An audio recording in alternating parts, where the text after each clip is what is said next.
Hey everyone, this is Austin-Sensei, and welcome back to another review, and this is Rascal Doesn't Dream of Bunny Senpai. A wonderful name to say 8 million times, especially redoing that intro because I kept saying my original name, but this is episode 8.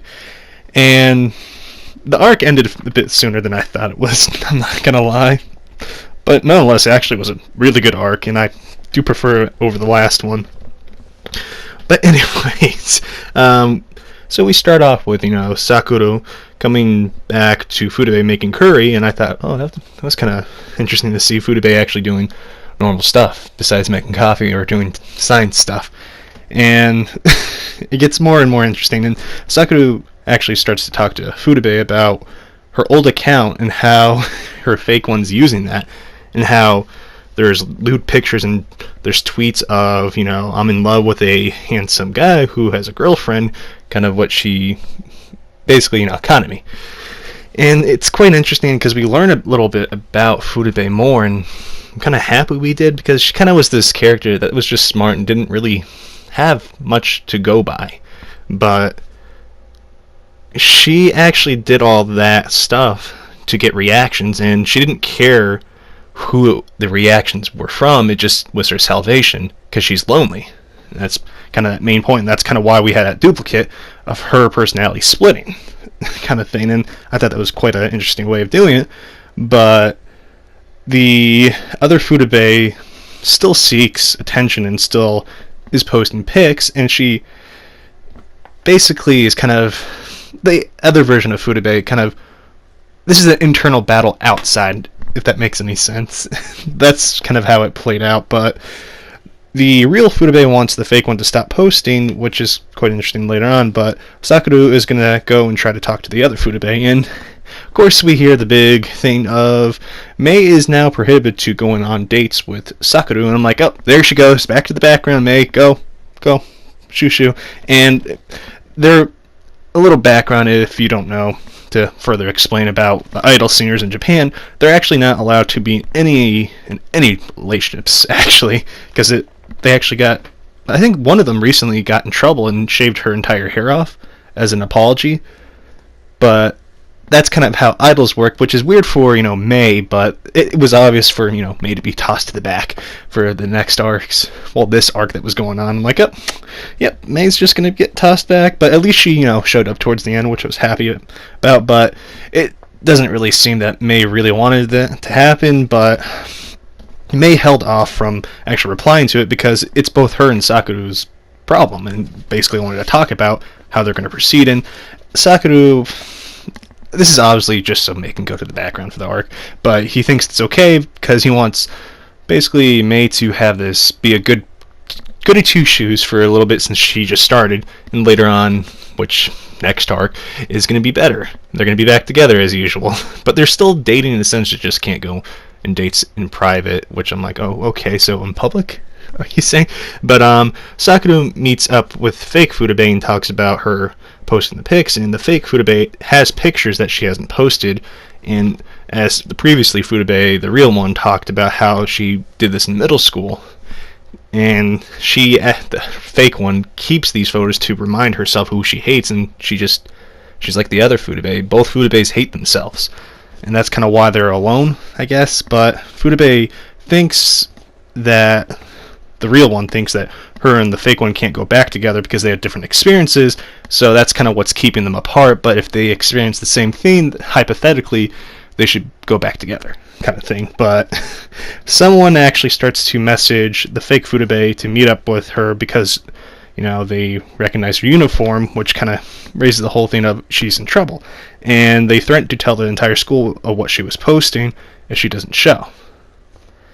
And I know some people are like, so is this Futaba from middle school? Yes and no. That's kind of how I saw it. Because, yes, we know about Futaba talking about how she was more developed than other girls and that she had an inferiority problem, and that's kind of why she did that. But quite interesting to say the least. But we obviously know who was threatening, to say the least. But yeah, Futaba asked good old Sakura to stay the night to protect her, and we see that Futaba, the fake one, was extremely scared due to her making sure that Sakura was out there when she was taking the bath so no one would sneak up on her and, hurt her. And I was like, oh, okay. Sakura is a good man, but a bad person at the same time. Sakura does whatever he wants. Just remember that. But fake Futaba actually is scared of being alone, and she actually told Sakura that she was afraid when he got in a relationship with Mei, that he wouldn't ever talk to him again, just like Kanami.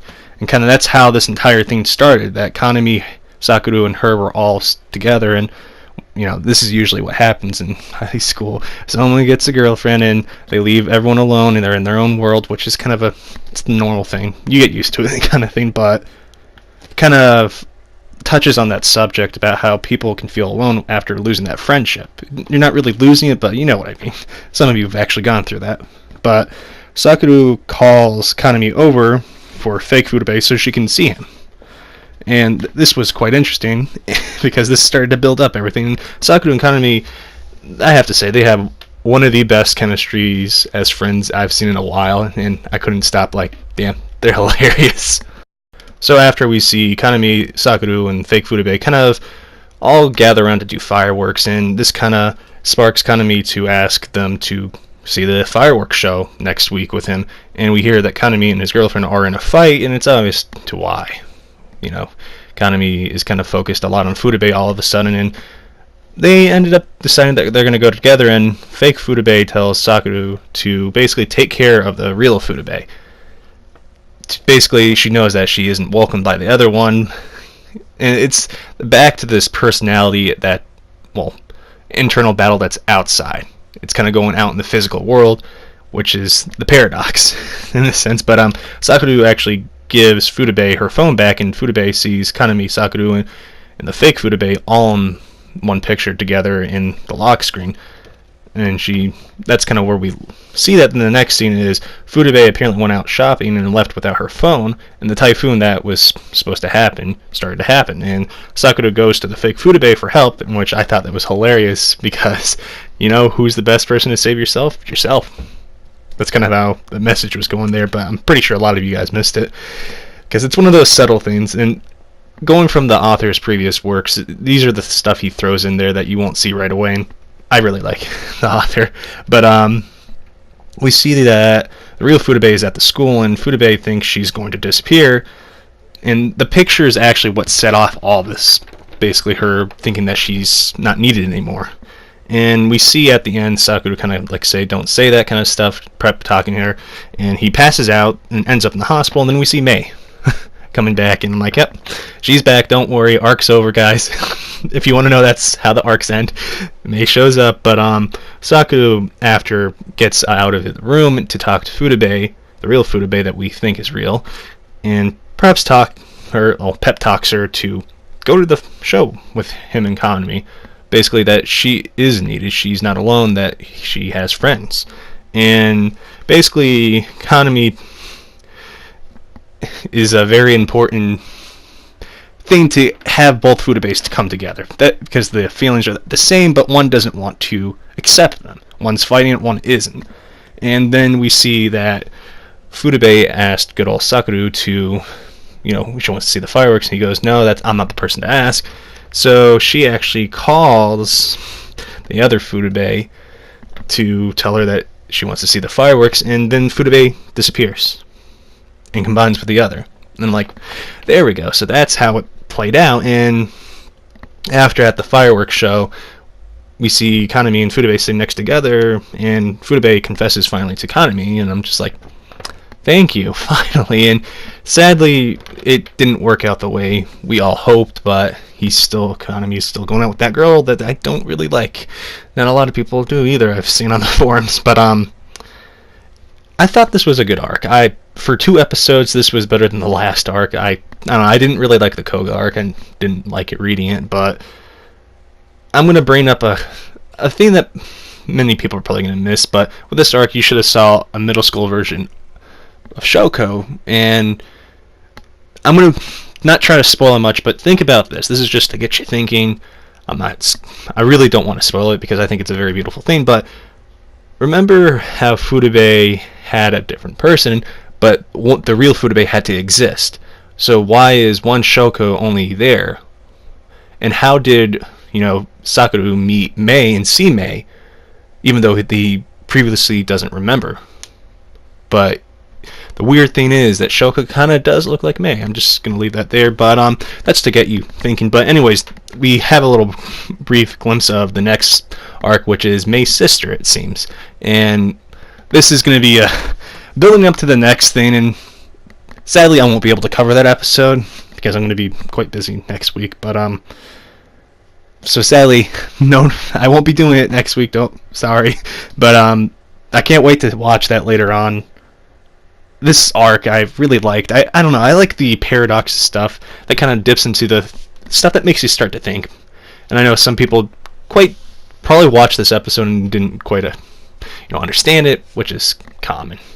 Because understanding a paradox, trying to understand a paradox is a paradox itself, because a paradox is just not one thing. It's multiple things together, to put it simply. But yeah. Quite an interesting way to end it, and of course, I get a laugh at it because this is the thing that's going to happen a lot. We're going to see Mei, when it's not her arc or anything to do with her, she goes away and they're not dating, quotation marks, but they really are. And at the end, when they are dating, back to dating or together, the arc's over. I'm pretty sure you guys are starting to notice this kind of stuff, but as I usually tweet to when the Crunchyroll talks about this anime, if you do enjoy this actual anime, do check out the previous work of the author, which actually I think is currently on Crunchyroll. It is Pet Girl Sakura, and it's a really good anime. I like it. It never got another season, but it's one of those 24 episodes, I'm not mistaken, probably 25, but it's a good one. Pick it up if you like this one. But anyways, guys, did you like this arc? Did you like Mei's arc the most? I'm still in love with Mei's arc, but tell me in the comments down below. But anyways, guys, this is Austin-Sensei signing out. Peace.